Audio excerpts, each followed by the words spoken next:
Seethakka. Hi Vijayamma. Hi అమ్మా.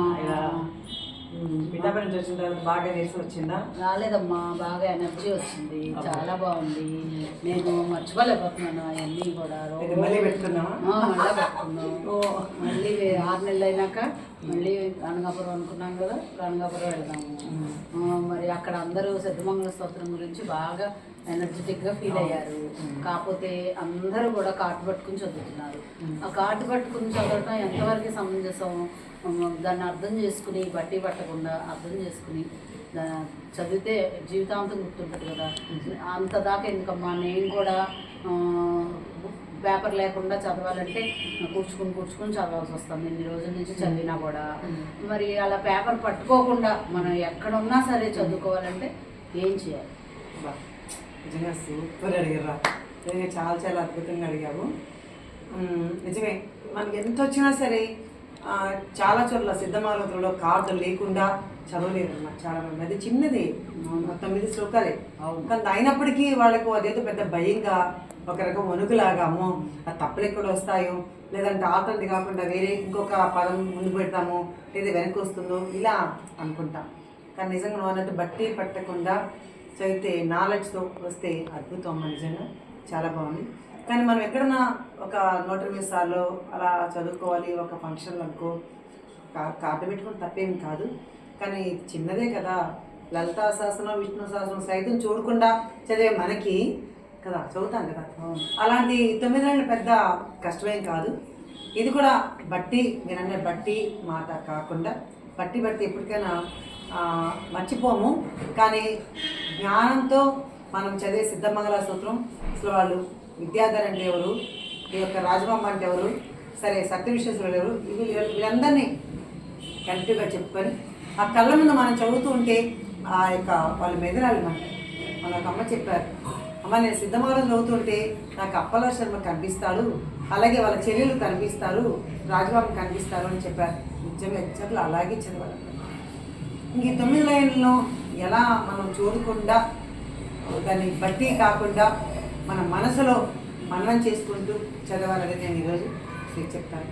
సరేనా? సరే అమ్మా. ఫస్ట్ మొట్టమొదటి లైన్ నీ నోతో చెప్పు. మొట్టమొదటి లైన్ శ్రీమదనంత శ్రీ విభూషిత అప్పల లక్ష్మీ నరసింహరాజా జయ విజయీ భవ దిగ్విజయీ భవ శ్రీమదఖండ శ్రీ విజయీ భవ కదా. సాక్షాత్తు శ్రీపాద శ్రీవల్లభ స్వామి ఇది ఇష్టమైన స్తోత్రం అని మీ అందరికీ మనందరికీ తెలుసు. సిద్ధమంగళోత్సవం యొక్క మహిమ. స్వామి యొక్క నాన్నగారి పేరు అప్పల లక్ష్మీ నరసింహరాజ, మొట్టమొదటైన. అందుకని మనం చూడకుండా చదివేయచ్చు. ఏమని? అబ్బో స్వామి గారి నాన్నగారి పేరు శ్రీమదనంత శ్రీ విభూషిత అప్పల లక్ష్మీ నరసింహరాజ జయ విజయీ భవ దిగ్విజయీ భవ శ్రీమదఖండ శ్రీ విజయీ భవ. నాన్నగారి పేరు వచ్చేసింది కదా. రెండవది శ్రీ విద్యాధరి రాధ సురేఖ శ్రీరాఖీధర శ్రీపాద జయ విజయీ భవ దిగ్విజయీ భవ శ్రీమదఖండ శ్రీ విజయీ భవ. అప్పుడు మనం వెంటనే మన మనసులో ఏమెదరాలి, అరే సిద్ధమంగళ సూత్రంలో ఫస్ట్ వాళ్ళ నాన్నగారి పేరు వచ్చింది, తర్వాత వాళ్ళ చెల్లెలి పేరు వచ్చింది. 3 చెల్లెలు, విద్యాధరి, రాధ, సురేఖ. కాబట్టి ఆ 3 చెల్లెలి పేరు వచ్చింది. వెంటనే మనకేం మైండ్లో రావాలి చూడుకొని చదివేటప్పుడు? శ్రీ విద్యాధరి రాధ సురేఖ శ్రీరాఖీధర శ్రీపాద గుర్తొచ్చేది.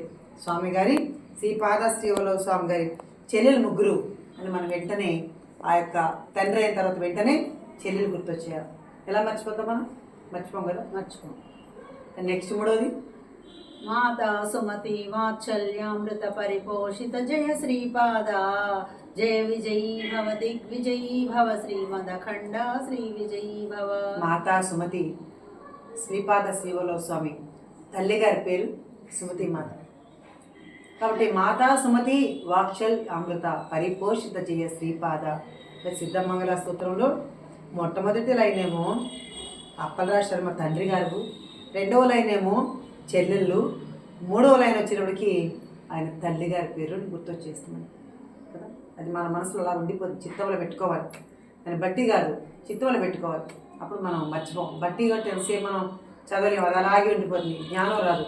అప్పుడు నీకు ఓ స్వామి తండ్రి గారి పేరుదా, స్వామి యొక్క చెల్లెలి పేరుదా, స్వామి వారి అమ్మ పేరు మాతా సుమతిన, ఆవిడ వాక్షలు అనే అమృతంతో స్వామిని పెంచి పెద్ద చేసిందట. ఇవన్నీ మన జ్ఞానానికి వస్తారు. నాకు కూడా ఫస్ట్లో అలాగే ఉండేది. అప్పుడు నాకే అనుకున్నాను ఇది ఎలాగ నేర్చుకోవాలి, బట్టి కాదు, అసలు ఏంటి ఆ జ్ఞానం అని దాన్ని నేను ఇలా నేర్చుకుంటే ఒక్క రోజులకే మొత్తం వచ్చేస్తుంది.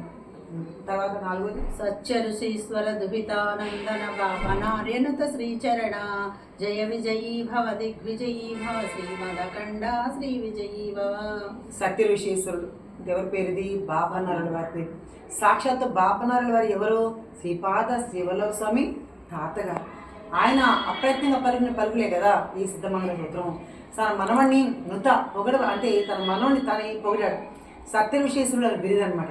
కాబట్టి ఈ 4వ లైన్ వచ్చేటికి తాతగారు అని మన మైండ్కి వెళ్ళిపోతుంది. సత్య ఋషీశ్వర ద్వైతానందన పాప నార్య నుత శ్రీచరణ అంటే శ్రీపాద గారు. కాబట్టి జయ విజయ భవ దిగ్విజయ భవ శ్రీమద అఖండ శ్రీ విజయీ భవ. 4వది మన తాతగారి సవితృకాటక చయన పుణ్యఫల భరద్వాజ ఋషి గోత్ర సంభవ జయ విజయీ భవ దిగ్విజయీ భవ శ్రీమదఖండ శ్రీ విజయీ భవ. సవితృకాటక చయనం అనే యజ్ఞం వెటికాపురంలో చేయడం మూలాన మనకు ఈ అంటే త్రేతాయుగంలో చేశారట యజ్ఞాన్ని. ఇప్పుడు ఈ కలియుగంలో సాక్షాత్తు దత్తస్వామి అంటే దత్తాత్రేయుడే మొట్టమొదటి అవతారం శ్రీపాద శ్రీవల్లభ స్వామిగా జన్మించారు. దేని మూలన? సవితృకాటక చైన పుణ్య ఫల భరద్వాజ ఋషి గోత్ర సంభవ. ఇక్కడ మనం ఎలా తీసుకోవాలి నెంబర్ వారిగా? ఫస్ట్ లైన్ ఏమో తండ్రి, 2వది చెల్లెలు, 3దేమో తల్లి, 4వదేమో తాతగారు, 5వదేమో సవితృకాటక చైనం అనే యజ్ఞం చేయడం వలన శ్రీపాద శ్రీవల్లభ స్వామి జననం జరిగింది. అందుకే సవితృకాటక చేయనమ్మట భరద్వాజముని గోత్రమట పీఠికాపుర భాగ్యమట శ్రీపాద వల్లభ చరణమట. ఇంకా దో చౌపాతి దేవ్ లక్ష్మి గణ సంఖ్యా బోధిత శ్రీచరణ జయ విజయీ భవ దిగ్విజయీ భవ శ్రీమదఖండ శ్రీ విజయీ భవ. దో చౌపాతి స్వామి అప్రయత్నంగా కొన్ని ఇళ్ళకెళ్ళి దో చౌపాతి దేవ్ లక్ష్మి అని అడిగారు. భిక్షకి వెళ్ళేవారు స్వామి శ్రీపాద వల్లభ స్వామి అని, లక్ష్మి నాకు 2 చపాతీలు ఇవ్వమ్మా లక్ష్మి అని అడిగేవాట. అంటే భిక్షకి వెళ్ళి దో అంటే 2 అని, చెవు అంటే 4 అని, పతిదేవ్ అంటే బ్రహ్మస్వరూపుని, లక్ష్మి అంటే మాయాస్వరూపుని. చాలా నిగూఢ అర్థం ఉన్నప్పటికీ 24 అక్షరాలు గాయత్రి మంత్రులు చాలా చాలా ఉంది అందులో. అయితే అలా ఉన్నప్పటికీ స్వామి అప్రయత్నంగా వెళ్ళి భిక్షకి వెళ్ళి దో చపాతి దేవ్ అంటే దో 2 చపాతీలు, దేవ్ అంటే ఇవ్వు లక్ష్మి అని అడిగేవారట. 2 చపాతీలు పెట్టమ్మా లక్ష్మి అని అడిగేవారట. కాబట్టి అంటే సవితృకాటక యజ్ఞం అయిన తర్వాత స్వామి భిక్షకి వెళ్ళారు. దో చపాతి దేవ్ లక్ష్మీ గారి సంఖ్యాబోధిత శ్రీచరణ అని అన్నారు. దాన్ని మనం ఆ యొక్క ఎన్నో లైన్? 7వ లైన్. ఇంకా పుణ్యరూపిణి రాజమాం వసుత గర్భ పుణ్యఫల సంజాత జయ విజయీ భవ దిగ్విజయీ భవ శ్రీమదఖండ శ్రీ విజయీ భవ. పుణ్యరూపిణి రాజమాంబ సాక్షాత్తు శ్రీపాద శ్రీవల్లభ స్వామి అమ్మమ్మ గారి పేరు. బాపనారుల వారు సతీమణి, సుమతి మాతకి అమ్మ. కాబట్టి రా అనే పుణ్యరూపిణి, పుణ్యాలే కల్లా పుణ్యం చేసింది రాజమాంబ గారు. ఎందుకంటే సాక్షాత్తు సుమతి మాతకి జన్మనిచ్చింది. ఆ సుమతి మాత సాక్షాత్తు భగవంతుడికి జన్మనిచ్చింది. అంటే పుణ్యరూపిణి రాజమాంబ సుత గర్భ పుణ్యఫల సంజాత. కాబట్టి ఇక్కడ అమ్మమ్మ వచ్చేసింది. దో చౌపతి తర్వాత వాళ్ళ అమ్మమ్మ వస్తారు. సుమతి నందన నరహరి నందన దత్తదేవ ప్రభు శ్రీపాద జయ విజయీ భవ దిగ్విజయీ భవ శ్రీమదఖండ శ్రీ విజయీ భవ. ఇక్కడ అప్పలక్ష్మి నరసింహరాజులో అప్పలక్ష్మిని, అలాగే సుమతి మాత 3 సుమతిని ఇద్దరిని తీసుకొచ్చి పెట్టారు. ఇక్కడ ఏంటది? సుమతి నందన నరహరి నందన ఎవరో కాదు, ఈ సుమతి ఆ పుత్రుడా శ్రీపాద వల్లభుడా. అలాగే నరసింహ అప్పలక్ష్మి నరసింహరాజా, నరసింహ అని చెప్పి షార్ట్కట్లో పిలిచి ఈ నరసింహ రాజా. సుమతి నందన నరహరి నందన ఎవరు? నందన అంటే ఆయన కొడుకు, అంటే ముద్దుగా పిలుచుకునే పేరు. నరహరి నందన ఎవరు? సాక్షాత్తు దత్తప్రభువే. దత్తప్రభు ఎవరు?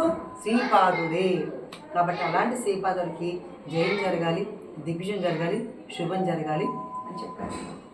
పీఠికాపుర నిత్య విహార మధుమతి దత్త మంగళ రూప జయ విజయీ భవ దిగ్విజయీ భవ శ్రీమదఖండ శ్రీ విజయీ భవ. పీఠికాపురంలో ఎప్పుడు స్వామి నిత్య విహారం చేస్తూ ఉంటారన్నమాట. ఈనాటి కూడా పీఠాపురంలో మనం వెళ్ళినట్లయితే ప్రతి రోజు సాయంకాలం 7:30 నుంచి 8:30 వరకు పల్లెకేసే ఉంటారు కదా. అంటే ఆయనకు చిన్నప్పుడు కూడా వాళ్ళ తాతగారితో వేదానికి వెళ్ళిపోయేవారట స్వామి. అలా కుకుటేశ్వరానికి మొత్తం అదంతా తిరుగుతూ ఉండేవారు స్వామి. తిరగని ప్లేస్ కాదు అది. అందుకని పీఠికాపుర నిత్య విహార, నిత్యం ఎప్పుడు విహారం చేస్తూ ఉంటావయ్యా శ్రీపాద శ్రీవల్లభ స్వామి. ఎవరితో కూడుకొని? మధుమతి దత్త అనగా దత్తుడు అయినే కదా. కాబట్టి మధుమతి దత్త ఎవరంట? పీఠికాపుర నిత్య విహార మధుమతి దత్త మంగళ స్వరూపుడు. మంగళస్వరూపుడు ఎవరు? శ్రీపాద శ్రీవల్లభ స్వామి. ఆయన యొక్క మంగళకరమైన రూపాన్ని చూస్తే కోటి జన్మల పాపం కూడా అంతరించిపోతుంది. అలాంటి పీఠికాపురం ఇప్పుడు మీకు ఈజీగా వచ్చేస్తుంది కదా. ఇప్పుడు మనం దాన్ని పదే చూడక్కల మన మైండ్లో ఏమని రీల్ అవుతూ ఉండాలి? శ్రీమదనంతా శ్రీభూషిత తండ్రి, అంటే స్వామికి తండ్రి, 2వ లైను చెల్లెళ్ళు, 3వ లైను తల్లి, 4వ లైను తాత, 5వ లైను సమితి గడిచిన యజ్ఞం, ఇంకా 6వ లైను దోచోపతి భిక్షకులనిది, 7వ లైను పుణ్యరూపిణి రాజమాంబ సుత వాళ్ళ అమ్మమ్మ, ఇంకా 8వ లైను ఈ సుమతి నందన నరహరి నందన ఈ ఇద్దరు పుత్రుడే దత్తప్రభు, ఇంకా 9వ లైను పీఠికాపుర నిత్య విహార మధుమతితో కూడుకున్నటువంటి ఓ దత్తప్రభు, ఓ శ్రీపాద వల్లభ. అంతే కదా. కానీ దీనికి చాలామంది అమ్మమ్మ కింకారాదని కొన్ని సంవత్సరాలు కూడా చదువుతూ ఉంటారు. అయినా సరే వాళ్ళు కార్ తీసుకుని చేతులనే పెట్టుకుంటారు. ఎందుకమ్మా అంటే తప్పులు పోతాయేమో అనుకుంటారు. కానీ వాళ్ళు ఎంతసేపటికి ఏం చేస్తారంటే, అంటే దీనికి కామెంట్ చేయడం కాదు, ఎంతసేపటికి ఏం చేస్తామంటే మనం అరే అంటే దాన్ని బట్టి పట్టాలి శ్రీమంత ఇలా బట్టి పట్టకూడదు. స్వామికి వాళ్ళందరూ ఎవరెవరు వాళ్ళు అక్కడ ఉన్న వాళ్ళు ఏమవుతారు అసలు అందుకని మనం ఇప్పుడు జ్ఞానంతో ఆలోచించుకోవాలమ్మా. దాంతో ఆలోచిస్తే మనకంతా చాలా బాగుంది. అది చెప్తున్నాను కదా, బట్టి ఎంతసేపు మనం స్కూల్లో బట్టిని, ఏదైనా శ్లోకం అనుకో బట్టిని, అలా కాకుండా దాని యొక్క అర్థం తెలుసుకొని చదివితే అంత అద్భుతం అన్నమాట. అందుకే అర్థం లేని చదువు వ్యర్థం. అర్థం లేని చదువు వ్యర్థం. కానీ మనం అర్థంతో తెలుసుకొని మన కళ్ళ ముందు అలా కూర్చుంటే, ఇలా కూర్చొని నేనైతే దీన్ని కూడా చెప్పుకున్నాను అనమాట.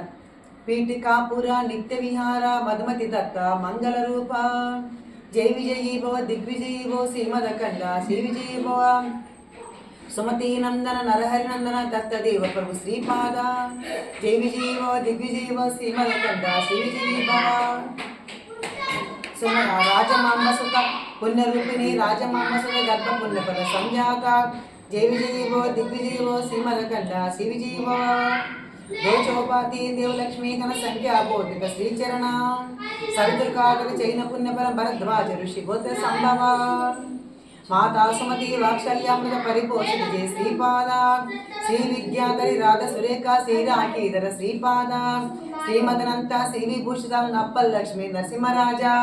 కింద నుంచి పైకి, పై నుంచి కిందికి దాన్ని మనకు వచ్చేయాలండి. అందుకే అక్కడికి వచ్చినప్పుడు ఎండుకలమ్మ అన్నమ్మ ఏ కొప్పైనా వేస్తుందని మనకు ఒక విద్య చేతిలో ఉంటే దాన్ని ఎలాగైనా మనం చదువుకోవచ్చు. కాబట్టి ఇక్కడ భక్తి ప్రధానం, శ్రద్ధ ప్రధానం తప్ప ఇందులో ఏమీ కష్టమైనది ఏమీ కాదమ్మా. ఇలా మనం చక్కగా చదువుకోవచ్చు. ఎందుకంటే ఈ డౌట్ కూడా మనకు ఒకసారి సార్ అడిగారు, అమ్మ ట్రైన్లో వెళ్తూ ఉంటే నేను అసలు దీంట్లో చూసి అస్తమాటు ఆ పేపర్ తీసుకొని చదువుతూ ఉన్నాను, నాకు ఎట్లాగో నాకు అసలు అర్థం కాలేదు. వేరే అంటే పుణ్యరూపిణి చోటేమో ఇంకొక లైన్ వస్తుంది, ఇంకొక లైన్ చోట ఇంకొక లైన్ వస్తుంది, నేను ఎలాగా చేసుకోవాలో అర్థం కాలేదు. అప్పుడు నేను సెల్లో నుంచి టార్చ్ లైట్ ఇట్లా పెట్టుకొని చూసుకొని చదువుతుంటే ట్రైన్లో బాగా డిస్టర్బెన్స్గా ఉంది అన్నాను. అప్పుడు నేను ఎందుకు నాన్న అంత బాధ అక్కర్లేదు, చక్కగా మీరు దాని అంటే స్వామికి వాళ్ళు ఎవరెవరు ఏమవుతారు ఇలా మనసులో భావం చేసుకోండి, అద్భుతంగా వచ్చేస్తాం. నిజంగా ఎంత బాగుందనమ్మా, చాలా అద్భుతంగా చెప్పావమ్మని ఆయన చూసుకున్న పాడాను. కాబట్టి మనమందరం కూడా ఏం చేయాలంటే ఈ సిద్ధమంగళ సూత్రాన్ని ఇలా భావన చేసుకుని స్వామికి వాళ్ళు ఎవరెవరు ఏమవుతారు అని చెప్పేసి భావంతో చదివితే చాలా అద్భుతంగా ఉంటుంది. ఇదమ్మా ఈరోజు చాలా బాగా చెప్పారమ్మా. అందరూ 9 సార్లు చదవాలా, ఒకసారి చదవాలా, 11 సార్లు చదవాలా అని డౌట్లు ఉన్నాయి. నేనైతే ఎప్పుడు నా మనసులోనే మోగుతూనే ఉంటుంది. లేచినా కూర్చున్నా ఏ పని చేస్తున్నా. చాలా మందికి ఏంటంటే ఒకసారి చదివితే సరిపోద్దా, ఎన్నిసార్లు చదవాలి ఏంటి డౌట్లు చాలా నన్నే అడిగారు. అందుకని ఇప్పుడు మిమ్మల్ని నేను అడుగుతున్నాను, మీరు చెప్పండి వాళ్ళకి. అదొకటి అడిగారు.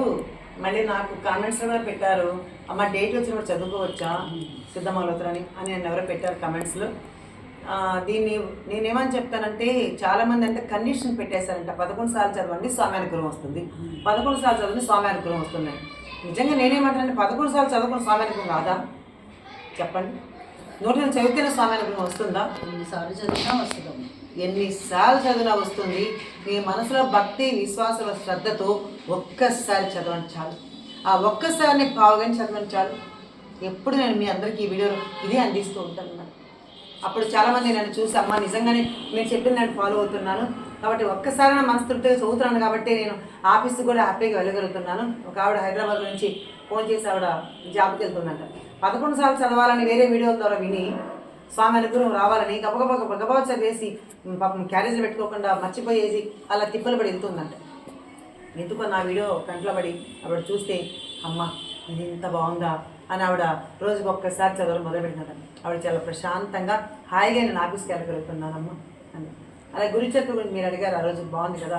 ఆ గురుచరిత్ర కూడా అంత ముందంతా తన నియమ నిబద్ధులు ఇలా ఉండాలి అలా ఉండాలి చాలా భయపించేశారు. కాబట్టి గురుచరిత్ర ఎక్కడుందో మూజు పట్టించేశానమ్మా. కాబట్టి మీరు చెప్పిన తర్వాత అద్భుతంగా ఆఫీసులో కూర్చొని రోజుకు ఒక అధ్యాయం చదవగలుగుతున్నాను, చాలా అద్భుతం అమ్మా అని చెప్పారు. అలాగా మనం ఎన్నిసార్లు ఎంత అని దానికేమి భగవంతుడి ప్రేమ కండిషనా అంటే ఒక ఇది లేదు. కండిషన్ ఇంత చదవాలి ఇంత చేయాలని కాదు.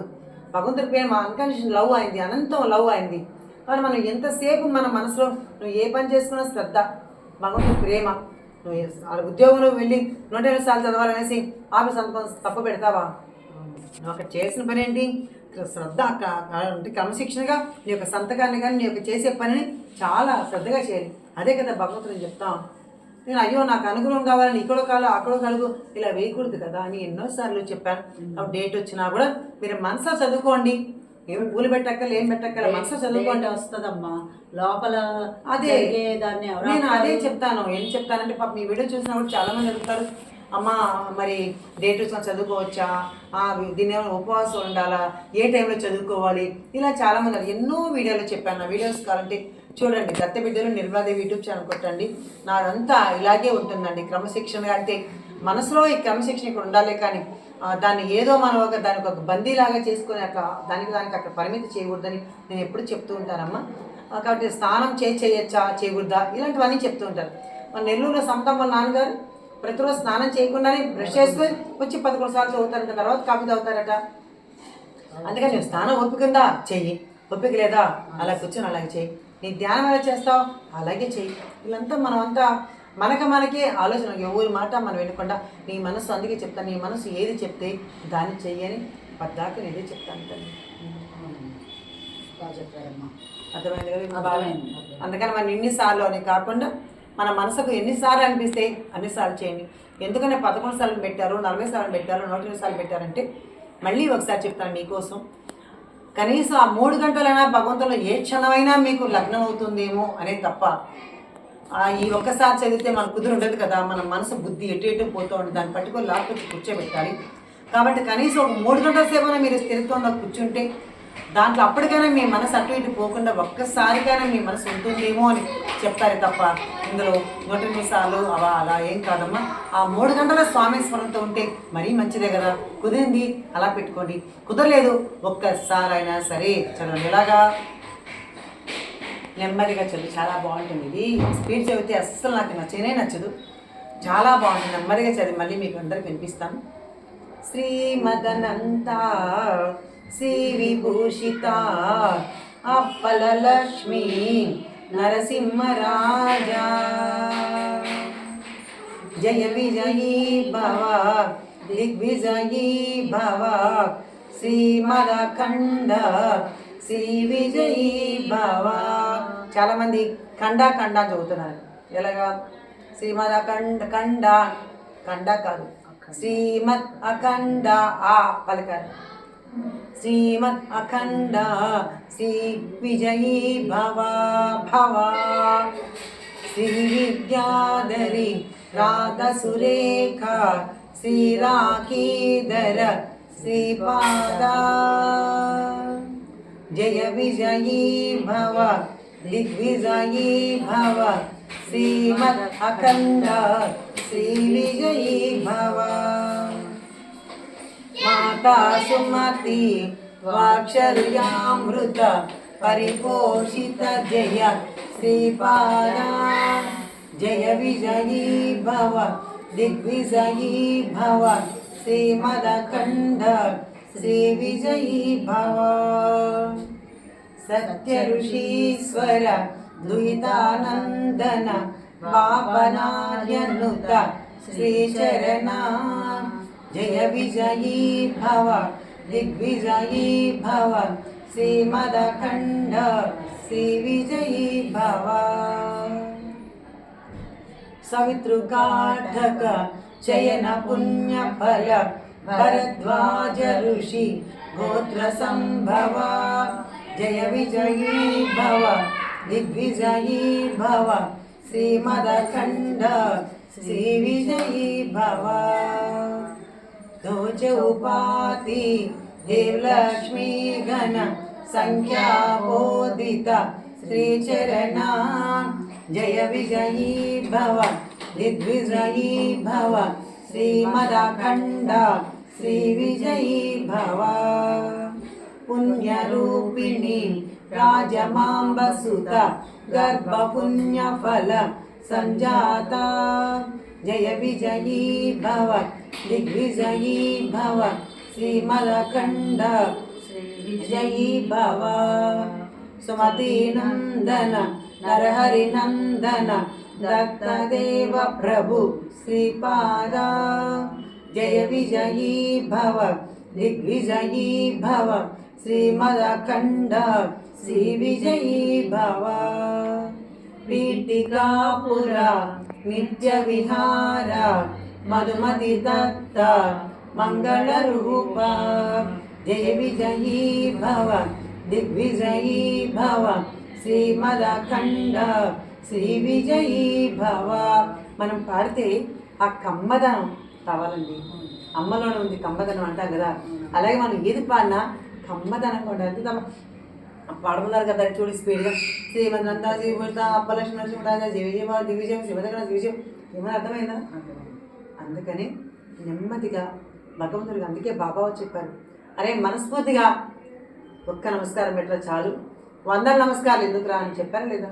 అలాగే మనం భక్తితో శ్రద్ధతో విశ్వాసంతో నమ్మకంతో నువ్వు ఒక్కసారి చదివినా చాలు, తప్పకుండా సిద్ధమంగళ సూత్రంలో ఫలితం పొందుతావు లేదా? అప్పుడు చూడు, నేను 108 సార్లు రోజు చేశానమ్మా, 108 రోజులు నాకు పని అవ్వలేదమ్మా.